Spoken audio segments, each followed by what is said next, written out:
I want to point out that the sun shines down its power to all the world and makes the wind blow strong as it will. I want to hope gentle rains can fall upon the land, so lovely earth can stay lovely still.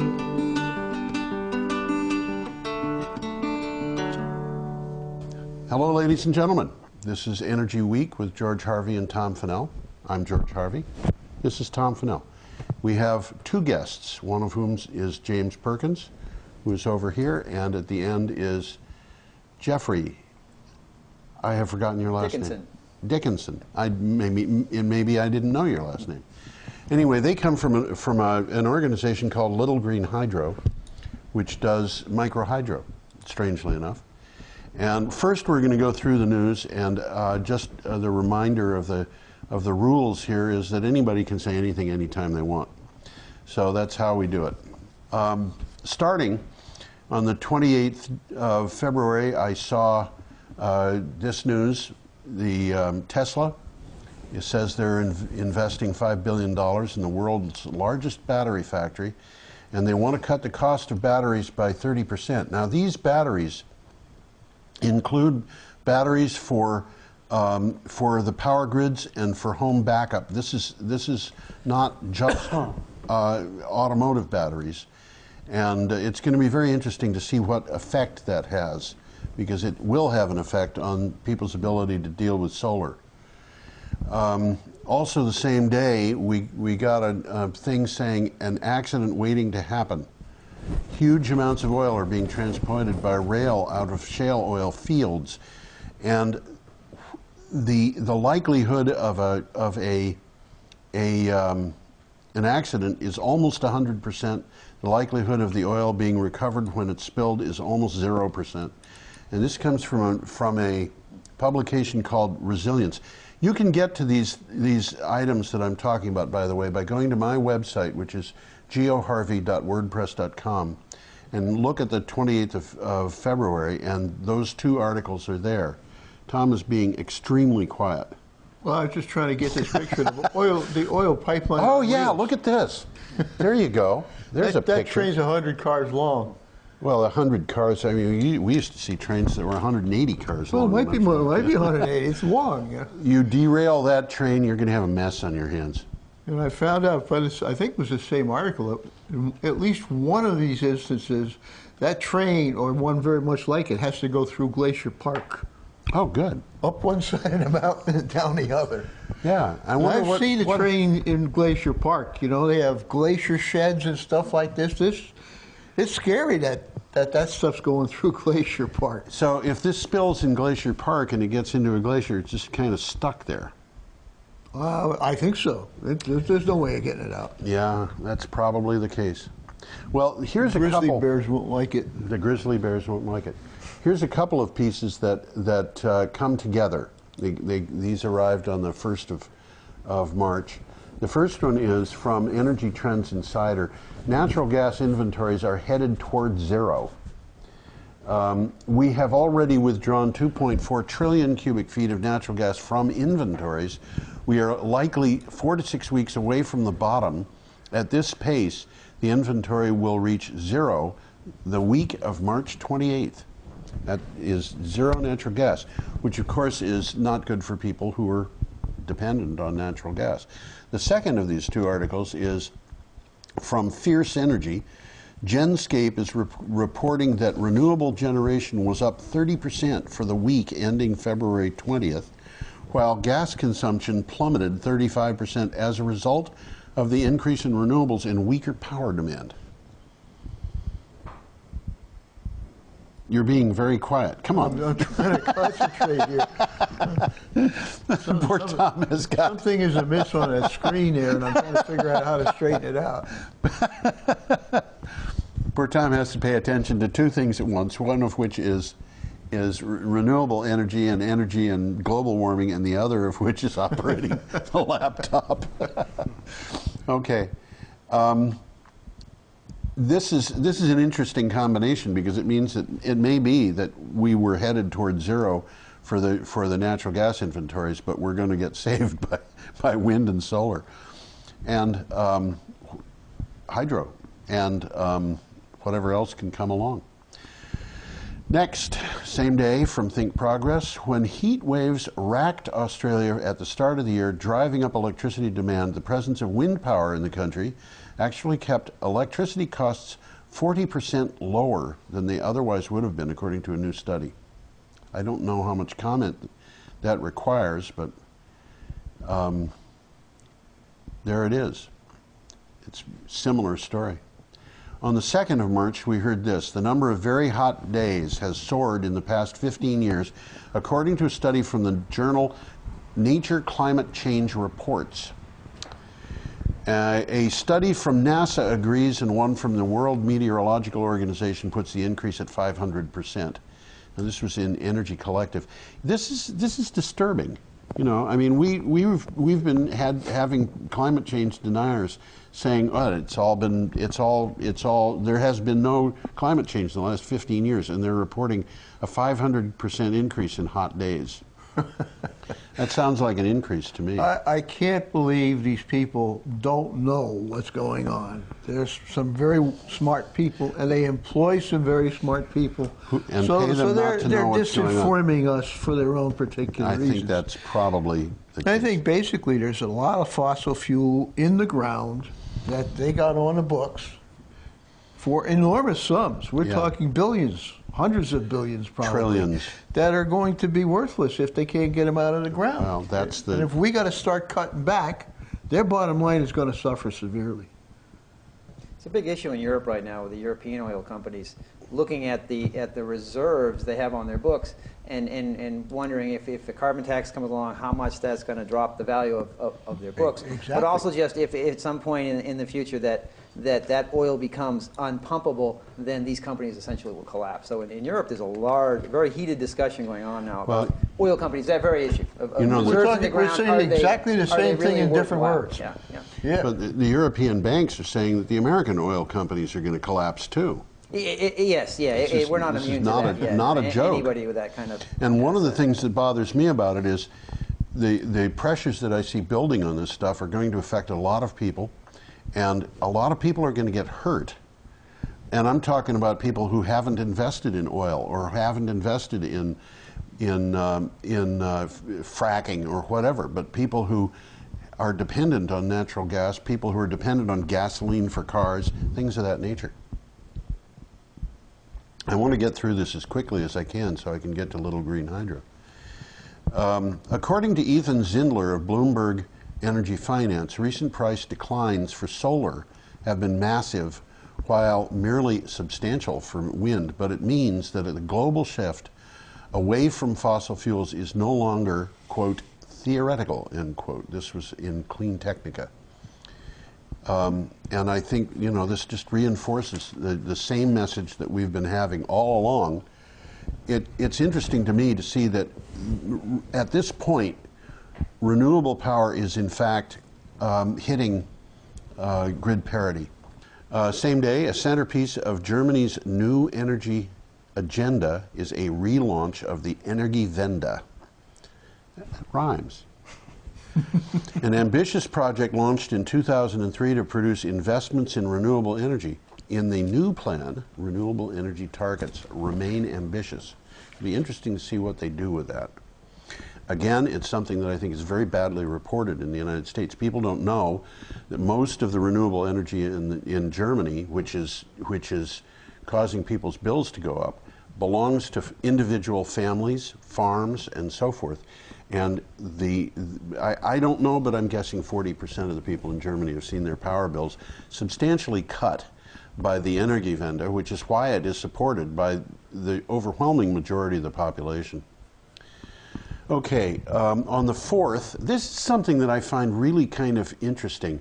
Physicists at Harvard University of Engineering and Applied Scientists envision a device that can harvest energy from the Earth's infrared emissions into outer space. I read that, and I'm blown away. I'm blown away. It's like... This is like backwards solar. It is. It's like backwards solar. It's like, yeah.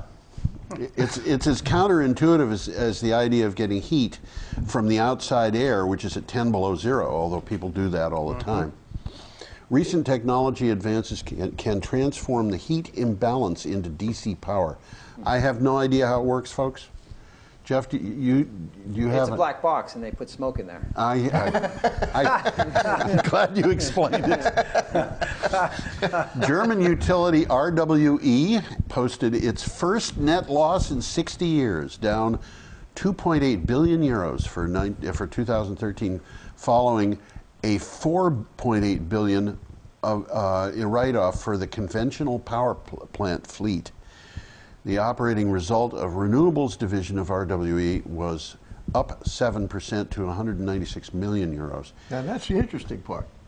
The Yeah. renewables part's making money. Yeah. The conventional part's Part is losing money. Yeah. Well, this goes with everything that I've heard so far. On the 5th of March, I got this piece. The U.S. Secretary of Energy Ernest Moniz says he expects wind, solar, and other renewables to make up 30 to 40% of the country's energy mix by 2030. He says of nuclear power in the United States, quote, the long-term trajectory remains quite uncertain, end quote. And that, again, I think his figures are low for renewables. I think it's going to be much more than 30 to 40% by 2030. I'm figuring, huh?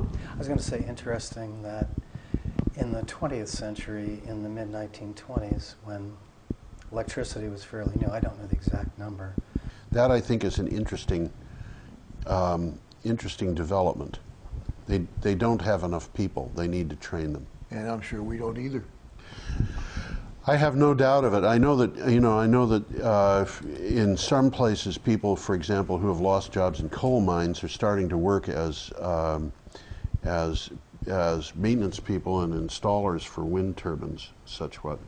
But we're living in a time of change, and it's heavy duty change, and I think a lot of people would find it more comfortable not to change. On the 6th, today's the 6th, isn't it? We're up to today.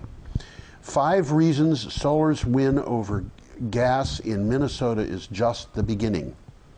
This is an opinion piece. If solar trumps gas for peaking power plants in Minnesota, there's little reason to be building new natural gas peaking capacity anywhere in the country ever again. This is from Clean Technica. The 5 points, very briefly: solar wins on cost. Solar contracts can be long-term contracts at low cost. Solar wins on predictability because it has non-volatile prices. Solar wins on reliability. Load reliability is better because it's closer to demand. This is a matter of distributed power and the value of distributed power. It's up there on the screen, by the way. Ah, there it is. Solar wins on infrastructure by reducing need where gas increases it. That is to say, because it's distributed, you don't need as much infrastructure to deliver it to the customers, where with gas, you've got to build pipelines. Yeah, the gas is here, you want the power over there.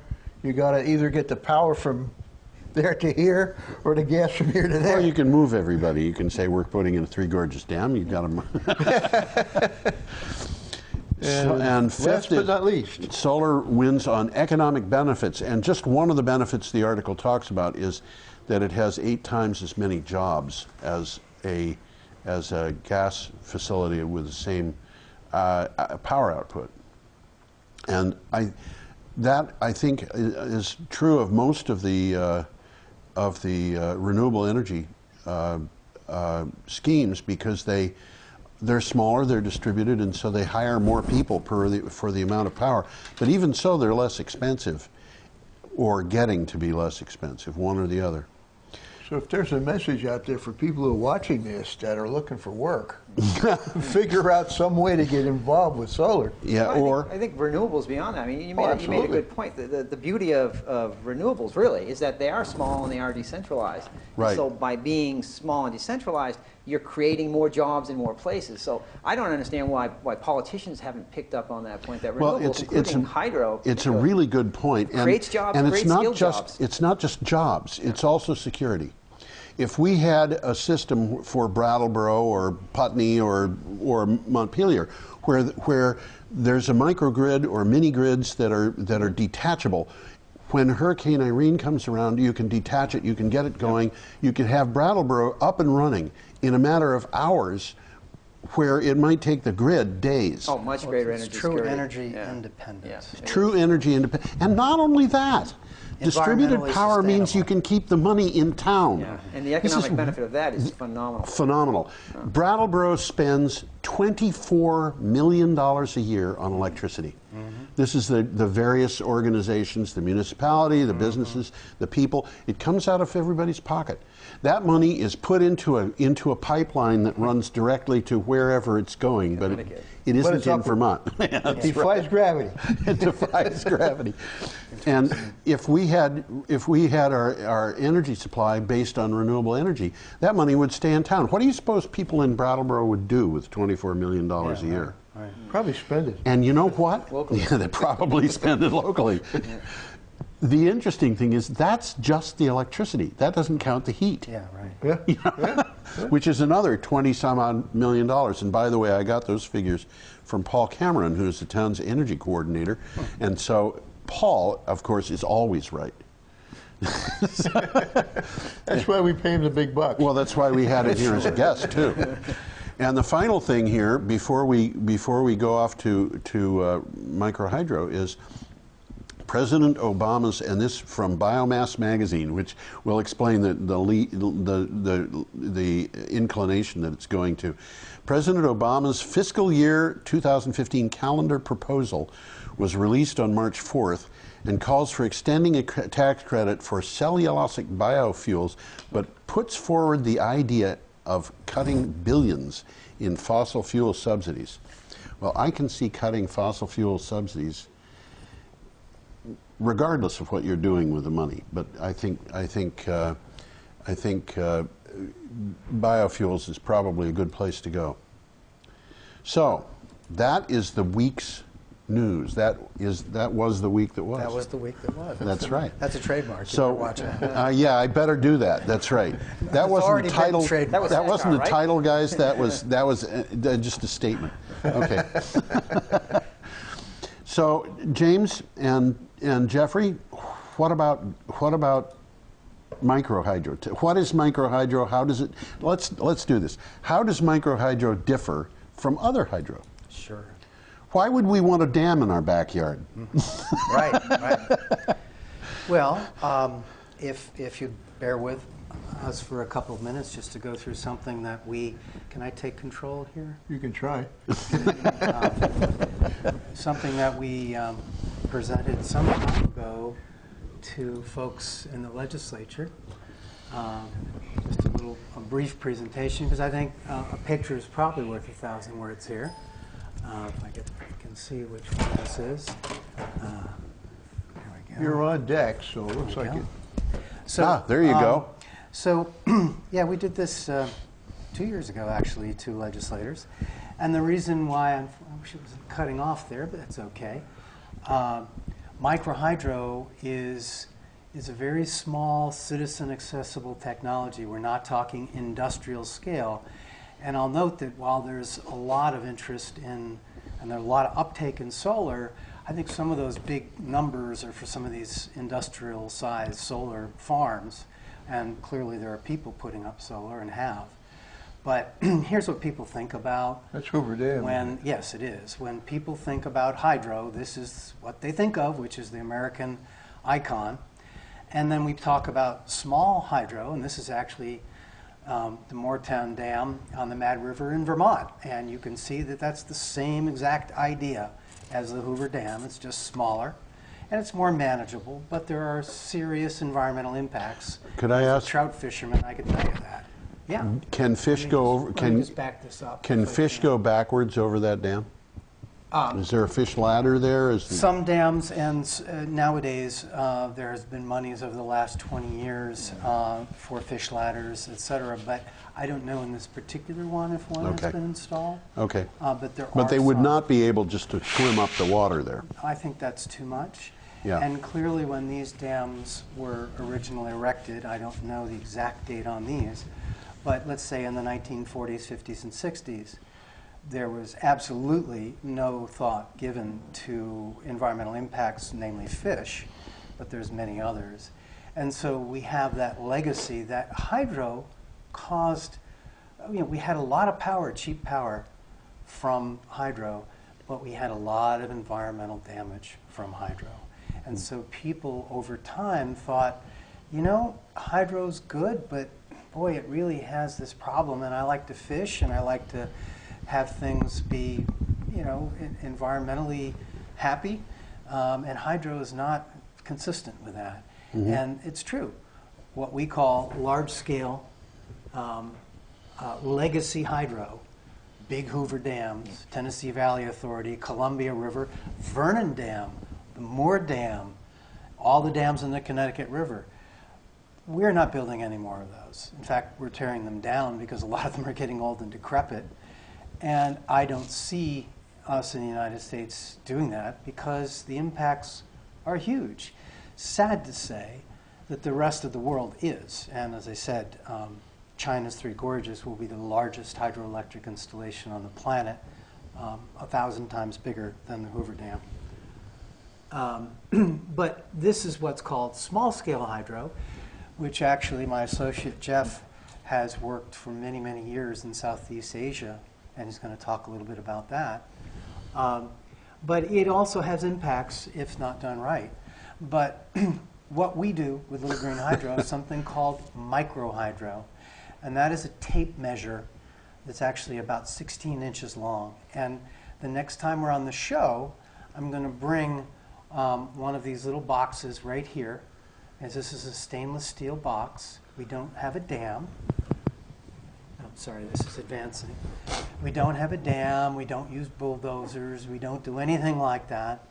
And this little box has a very benign passive ability to collect a certain amount of water, which then passes it into a pipe, a small pipe, which then uses the unlimited renewable energy called gravity to produce electricity. Well, I'm glad you put that tape measure there. Yeah. It gives it a sense of scale. I mean, I would have thought it was much bigger. Well, but if you look at that, I mean, you don't even have to see that there's a tape measure there. Somewhere here I've got one that, there you go, there's the bread box. You can see that there's drops of water at the bottom of that. That's a small stream. Yeah. That's the kind of thing that a person could, that looks like a stream that's small enough that you, I don't see the tape measure, but the stream. It's not in this picture anymore. After we get this done, I'll show you You a can video step right over that. of Oh, yeah. that in there. But you see that little thing in the upper right-hand corner? Yes. That's the proverbial bread box. And Okay. that's the size, the thing next to it, Yeah. the stainless steel there, Yeah. right there, that is actually about this big, and that is our intake unit. Okay, that our is folks are not seeing what this big is, but Yeah, it's sorry. the size of a bread box. size of a bread box, right. And actually, just go through a couple of these things. These are the pipes we use, and this is how an intake works. And they look like pipes that you'd buy in the local hardware store. Yes, they do. And this is actually a turbine, and that is a powerhouse, and it works wonderfully in the winter. Now let me go and show you an actual video of, Winter operation? well, I'll show the brook first. Okay. And here's that brook. Oops, sorry. Now, the noise that you're hearing is the water bubbling in the brook. There's no, The building's not falling down. what's that? The building's not falling down. Yeah, the building is not falling down. This noise is not some kind of industrial equipment turning. That's just the water flowing over this little unit. And you can see by the picture here, the size of the leaves and things like that. That's really a tiny, tiny unit that's sitting there. And that is a tiny brook, and we have tens of thousands of those in northern New England running down hills. Most of them are spring fed. We have enormous aquifers, and what our system needs to operate is water running down hills. We don't have dams.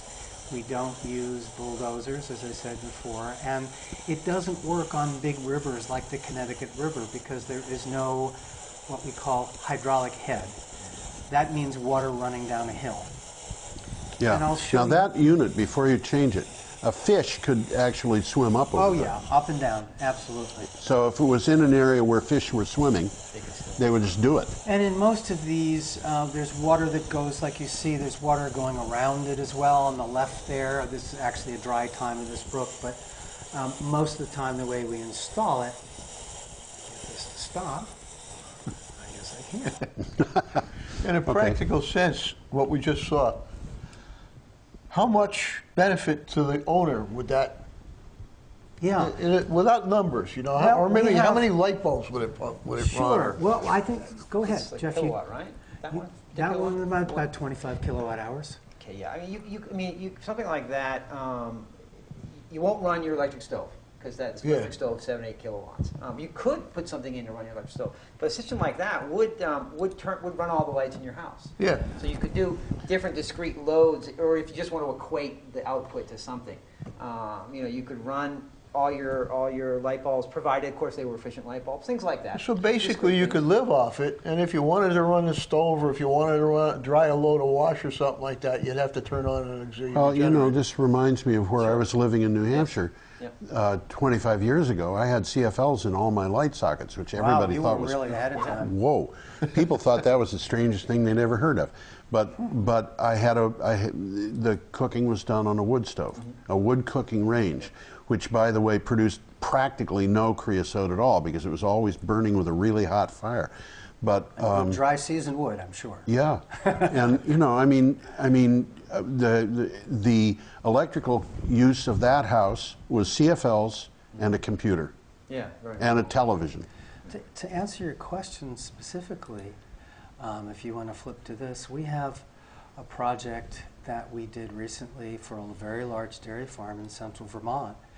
And I don't know if you can show the picture, but this is part of a heifer barn where there are about 300 heifer cows. This is a very large dairy farm. Milks about 400 to 500 cows. But we power the entire heifer barn, which is the former main dairy farm, with a microhydro system just like what you saw. A single system. A single system, one system. It has a very good hydraulic head of about 200 feet, which means from a high point to a low point on this very small brook, there's about 200 feet of drop. And that gravity... That's a lot. That's right, but it's over about 2,000 feet of run. So it's actually high pastures that just kind of gradually come down. There's no mountain. And the penstock over that run of 2,000 feet pressurizes the water, which is then converted to energy. And the entire barn is powered entirely by microhydro. And in fact, the way we install it, as you said, if they have an unusual need for electricity, the system will automatically cut over when it senses that it needs it, and it pulls GMP power for them, which, by the way, costs them twice as much per kilowatt hour as from the microhydro system. So they're saving a lot of money with They this. save about $500 every month using this system. This is kind of an application, sort of the microhydro tied to a specific activity, commercial activity. It's dedicated. Yeah, dedicated, you Yeah. know, however you want to phrase it.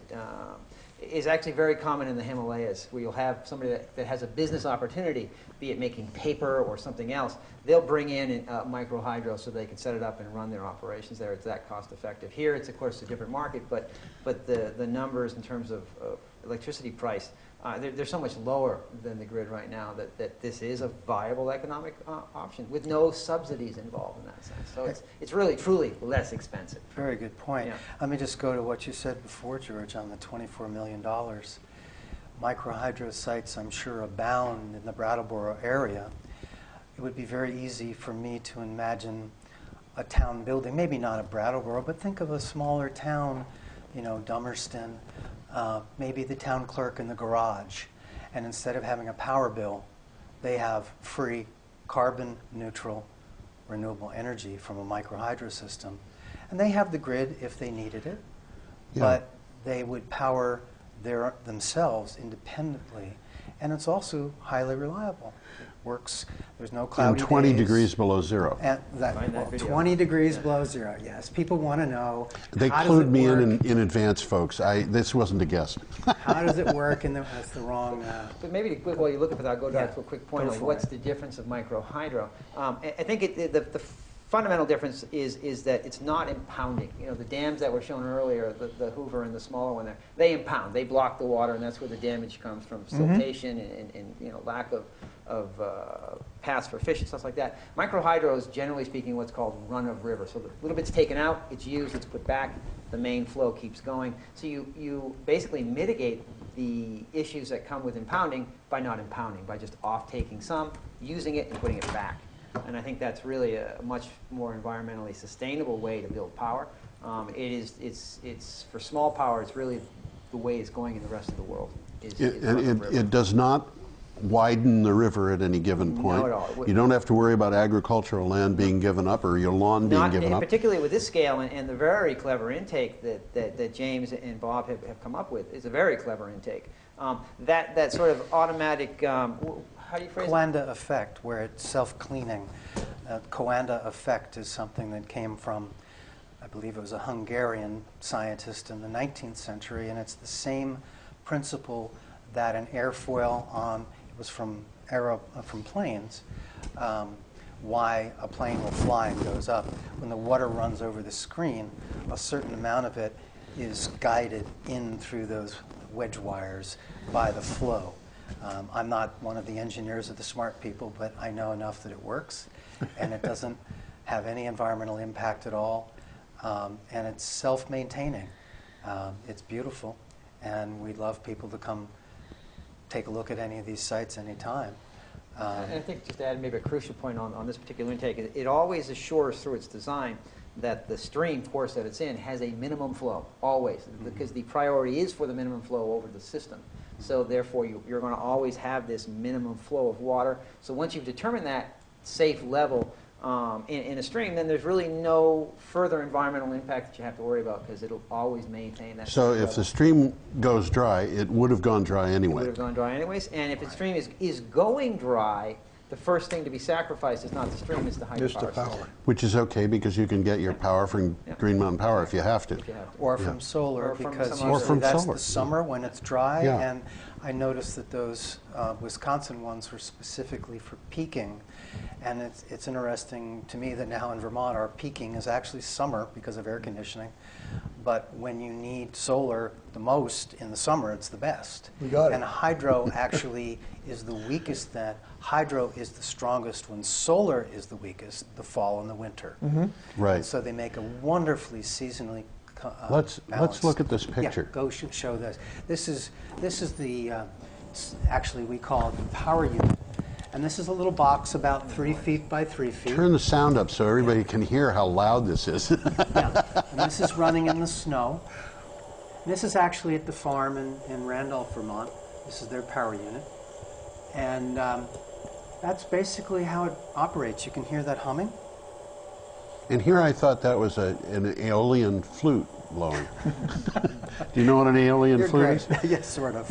It's a flute that blows because the wind is blowing. You know, it's like a wind chime. This is something that I think probably most of the wildlife out there in the woods would not object to. No, we get moose tracks around it all the time. You come up with a white noise generator. Yeah, this would be white noise hydro. Yeah. So, you know, people's question is, well, gee, water freezes in the winter, how does it work? And the answer is, flowing water in a pipe, when it's properly, our product, the EcoHydro system, properly engineered, designed, and installed, runs all the time. And except if there's no water in the brook, sometimes in droughts in the summer. As Jeff made reference, and I think we've probably seen that enough at this point, made reference to this, and I'll maybe put up some slides that will circulate around while I talk. You know, it's something that is citizen accessible. It's not expensive, and it can be the least cost renewable energy. Here you see a couple of young helpers carrying parts. Where did it go? Oh, I think it's going to start in a minute. Here we go. You put ones on that you want. That's actually going into the barn at the And here's some batteries that we use in the system because we have our own local cache of power. Lead acid. And Car batteries. Yeah, we use pretty much standard old batteries. They're good quality. This is actually the farm project, some of it in process, and yeah, that's actually where it is. So this is just some random photographs we have. You saw that one of the cows. Who are very curious about what you're doing.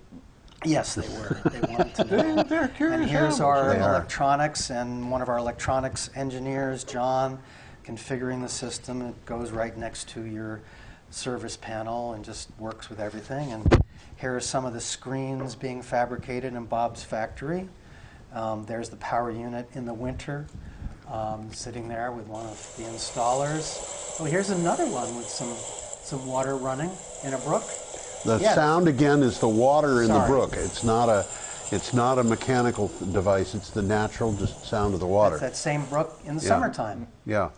And so that was that. I don't know. It's for all intents and purposes invisible. Yeah. Yeah, it strikes me as the kind of thing that you could walk down a stream and not realize that you're walking No, next you to a wouldn't hydro even know site. it was there. You You wouldn't know, know. and I asked earlier about how small an animal would have to Oh be yeah, to get there's the captured. stock at the farm. Sorry. Is that buried? Yes, that's Okay. buried actually at their There is site. after. They had a tractor and he did it himself, and it was deeper than we'd want, but normally we use something called a ditch witch. Those are the power cables coming up from the power unit, and that's how he did it with his tractor backhoe. I did that a couple my- of days. I did that myself there's once the by power hand cable. with a shovel. Trench. First and last time? And this is actually inside the power unit working. Anyway, we could talk about and show these pictures. This is that little forever. box Yeah, that we this just is- saw. This is what the box looks like with its top off, Yeah. and that's you an can see interesting somebody's thing. hand there. You give you some idea of how And big that box. Well, is. just That's being look at the built. valve. Yeah. You know, these things are not big. Very unintimidating. Yeah. That's the entire unit. It's 40 inches by 30 inches. And How- there's actually with the cover off running. How much power is this unit generating? That's generating typically about 20 kilowatt hours a day, which is, you know, I mean, it's enough to run a 120-foot barn with 300 heifer cows in it. And what it's doing for the barn is lighting? Yes, Anything primarily else? lighting. Primarily Fans. lighting. Fans, okay. Exhaust fans, lighting, incidental electricity. It actually is also running their goat barn and the water heaters. Do they They're now doing goats as well, raising goats. do they play music to the cows? I'm sure they do. I mean, when I was a kid, I lived in a place where we'd occasionally see a cow looking in the kitchen window. And they like music. They really love music. You know? These are our electronics. This is the components that get installed. These pictures will go on forever, and I think that was it. I was going to ask, There's the box. Yeah, there's the screen intake, I had asked you earlier about how small an animal would have to be to get Yeah. caught in that screen. No animal could really get caught in that at all. Clearly, you know, stuff that's bacterial level and cellular level could go through that. It has no, we have a research environmental biologist who's an academic on the team, and her comment is there's no impact on macroinvertebrate life Yes, in okay. the riverine environment. So, you know, we're fairly comfortable that there are no water quality environment impacts. No fish, of course. These are used Well, for fish. one of the things So- that I had thought about, you said that it might be as small as a half a millimeter. Yeah, could and be. we had in our greenhouse we have big tanks, and we have golden shiners among other Okay. things in those tanks. Eat the algae and things? And last year they decided to have babies, so Okay. we had baby golden shiners in there, which look kind of like an eyelash with a pair of eyes at one end. Wow. They're so small, but they're about 1/8 of an inch long, and a half a millimeter is very small compared to to 1/8 of an inch. And fish, of course, always want to swim against the current. So a small fish like that would just pass. Just the tiniest fish you can imagine would probably just pass over the thing. It would pass through, but honestly, many of these intakes are in locations, for example, in that particular brook, where there wouldn't it would be be any fish. above the fishery. Yeah. Now, the fishery is going to be further down. Yeah. And they will be spawning below that, where it's a second order. This is a first order brook, meaning it comes from sources out of the ground. Okay. A second order brook would have other brooks feeding into it. Okay. A second order brook would have more water, and when we install the intake unit, chances are it'll be wider and there'll be areas where it wouldn't be the main channel of the brook. We put this in by hand and we locate it in such a way that, you know, it's not going to provide, the scientific wording is no upstream, downstream barrier. So there's nothing that prevents macroinvertebrate or fish life from moving. And, you know, the challenge for us is that this is a very citizen accessible, energy independent, economically viable, and environmental sustainable technology that's inexpensive. But today, if you as a citizen, and many people contact us and say, gee, I'd like to do microhydro, but I went to the state of Vermont and they sent me 40 pounds of paper. And I don't know what to do with it. Well, burn it. I had to get a lawyer, and then they told me to hire a consultant. And the unfortunate reality is you really cannot do microhydro with today's regulation, not because the regulation is bad, but because it's behind the times. The regulation that we have today in Vermont and almost every state, certainly in New Hampshire as well, is meant for the Hoover Dam and the Moore Dam and the Vernon Dam. And it's certainly needed, and it should have been there in the first place.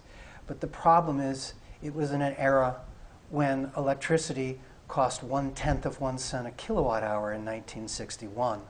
And nobody thought about climate change, and nobody thought about grid instabilities, and we weren't living in a world of renewables. And unfortunately, the government regulation has not kept pace.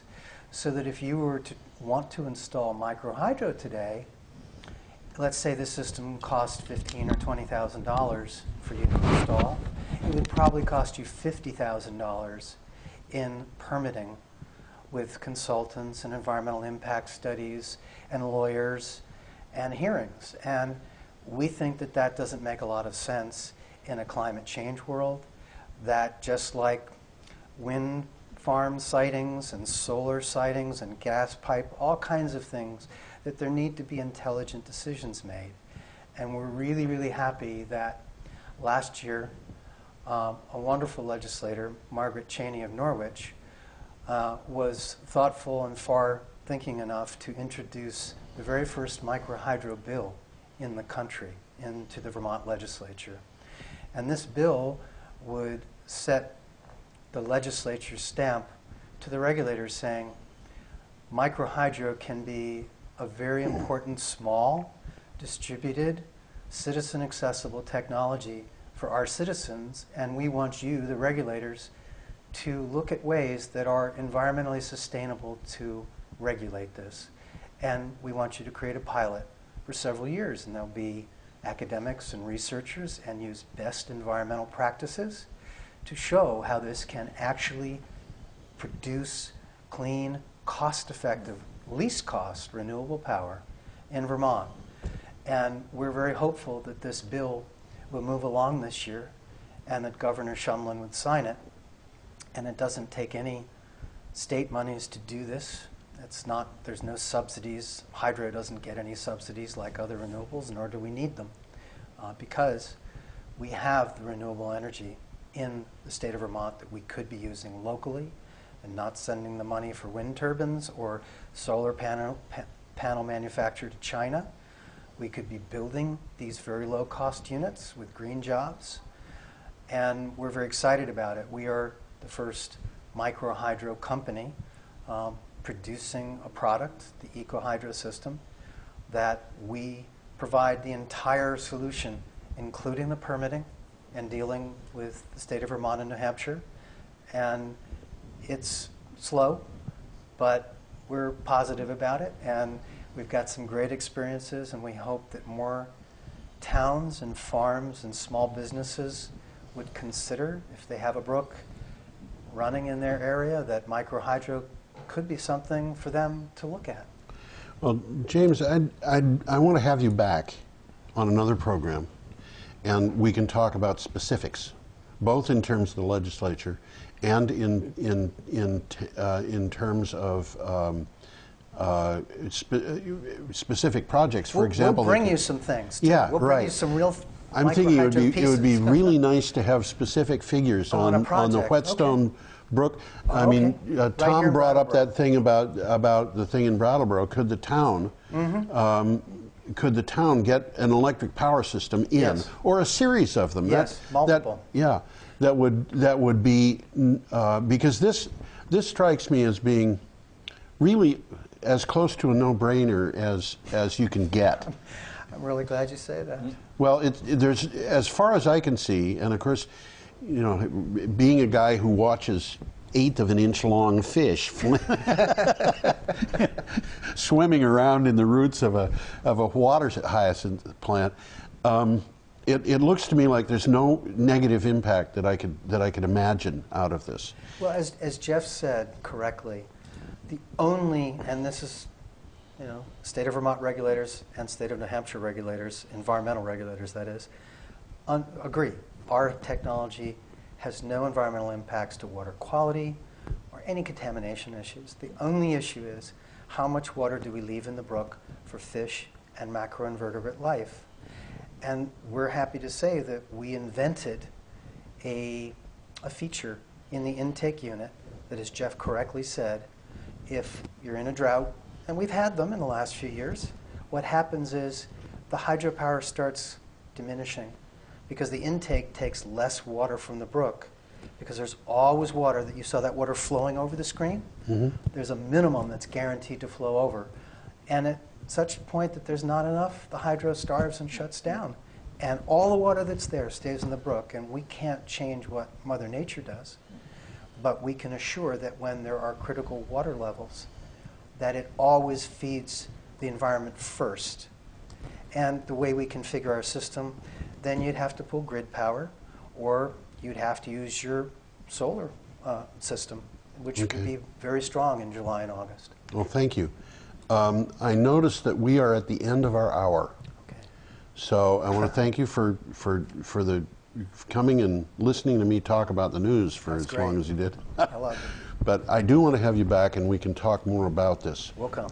So for those who have been watching us on the broadcast for BCTV, we'll see you again, or you will see us, because we don't see you. You know, I saw a picture many, many years ago of a turbine that was it was in Switzerland, and it was a turbine that was driven by a head of, I think, 2,500 feet, which is just about double what the difference between Brattleboro and Marlborough is, you know, in the course of the Whetstone Brook.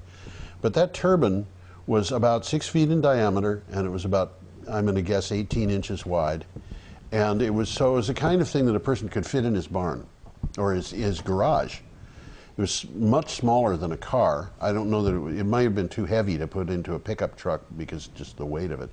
But it was 60,000 horsepower.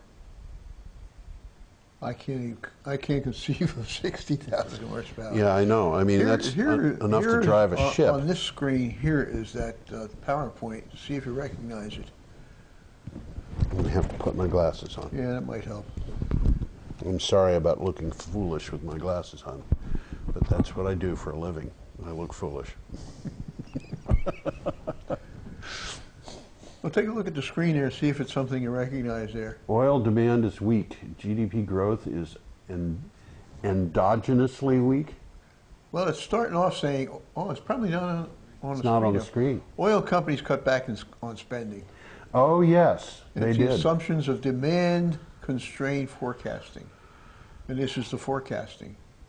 So we're no longer on microhydro, but we are on oil companies, and this is something that was on your blog. And I just took it down kind of verbatim. There was text went along with this, but this is just the PowerPoint. This is not my material. It's material I put up. Material you put on. Yeah, that's why I don't remember it. You want to take a look at it or put it up there? Sure, take a look at it. The beginning of the end, oil companies cut back on spending. Now, you know, Shell Oil has done this. Shell Oil was into fracking, getting oil from the fields in the United States and Canada, and they had a bunch of big plans, and they have stopped. They have stopped exploration. They have stopped drilling. They have stopped projects that they had. They had a multi-billion-dollar gas to liquid fuel conversion plant planned for Louisiana. That has been, the plug's been pulled on that one. They've gotten out of the Arctic. They've got out of the Arctic. They have sold their fracking leases and options, and they have also announced separately from all of this that they're starting to invest heavily in renewable power. And they are not the only ones who have done it, and here we're talking about a more generic group. I know that Chesapeake, which is the second largest fracking operation in the United States, has also pulled out of fracking. And again, the reason is because it is just too expensive and it's not delivering what they had hoped it would. It is well, so what do you want to say about this, Tom? I know that you I haven't really studied it to say anything, but other than to read it, and the people that are watching it can read it. But this is the assumptions that they have made in these forecasts. And forecasts are saying that things don't look good as far as an investment is concerned. Yeah. So well, the second page is, this is a little bit historical. They call it the motorization and oil and historical content as the world became more motorized. Now, what is the most left-hand figure there? Is that 1980? It's hard for me to read it. 1960. 60, okay. 1960. So what we're seeing there is a huge increase. This is production. From 1960, and then it drops off for the gas crisis. It flattened out. Yeah. Increased slightly after the gas crisis, but not on the same kind of slope and for the graph, and then it dropped again. So they're saying at the very end, based upon precedent, anticipated growth would be 2.7% a year, the growth in demand. Not 0.8%, which is what they had been saying. So there's much more demand for oil than they were figuring because of places like India and China. But and this is more local. It's driving versus employment. And since there's fewer people employed, there's less driving and less demand for oil. Yes. No car, no job. And this is something I just heard on the radio today. The kids aren't driving as much. Yeah. And part of that is because a lot of people aren't employed. But it's the way the commentator, I guess it was Bill Press was talking about it. He said, when I was 14, I couldn't wait till I had a car. Yeah. He said, now the kids don't seem to care. Yeah. They're 25 years old, they don't even want a car. That's right. No car, no job. Only 19% of persons aged 18 to 39 without a driver's license hold a full-time job. And unemployment is 80% of the reasons why young people are driving less. Now this is, CapEx is a capability. I'm not sure exactly what capability of expansion, I think it is, versus crude oil production. So crude oil production is going down, but the capability, their need basically, is going up. That looks like it is a price that it is in upward, billions of dollars. Oh man! And crude oil production is in barrels or millions of barrels. So the price, what they're saying is, the price is going up and up. Well, here's a little more. We should have practiced this one. Yeah, well, I didn't really analyze this one. I didn't spend a lot of time looking at it. I just put it up so people could see it. But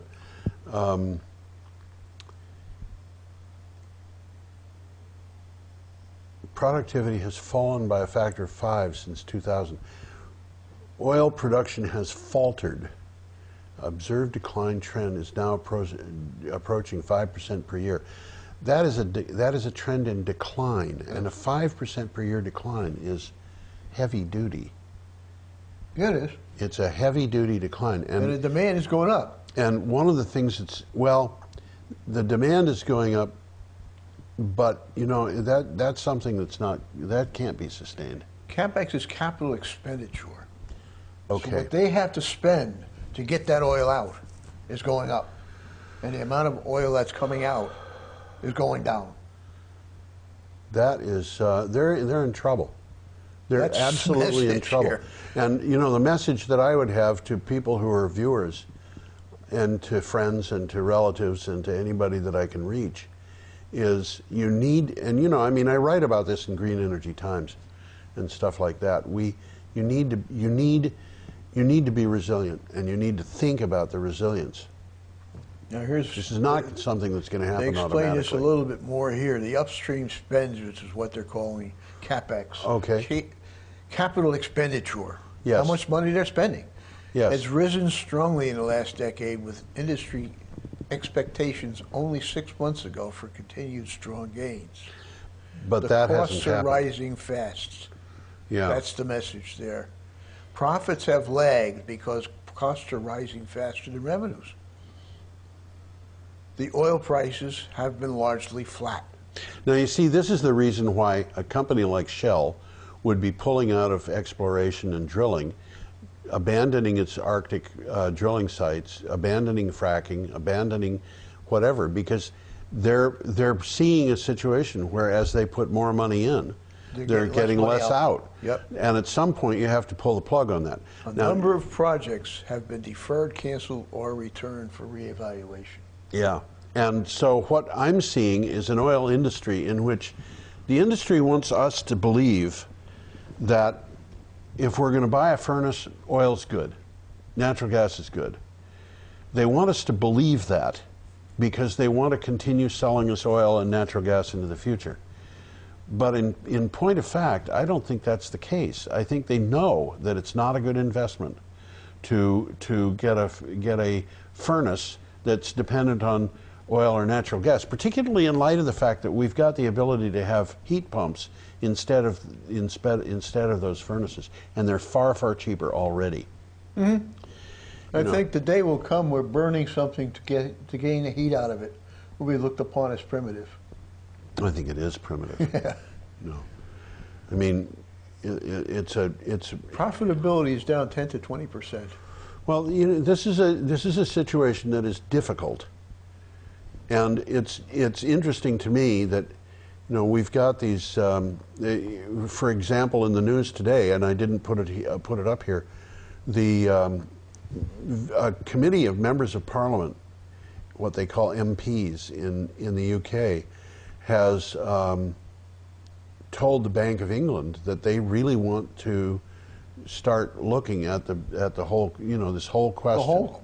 The whole picture. The whole picture. Instead of just yeah. pieces of it. And the kind of the implication of it, and of course the Norwegians are doing this too, is that they want to think about not having oil as an investment. The Norwegian government is thinking about divesting.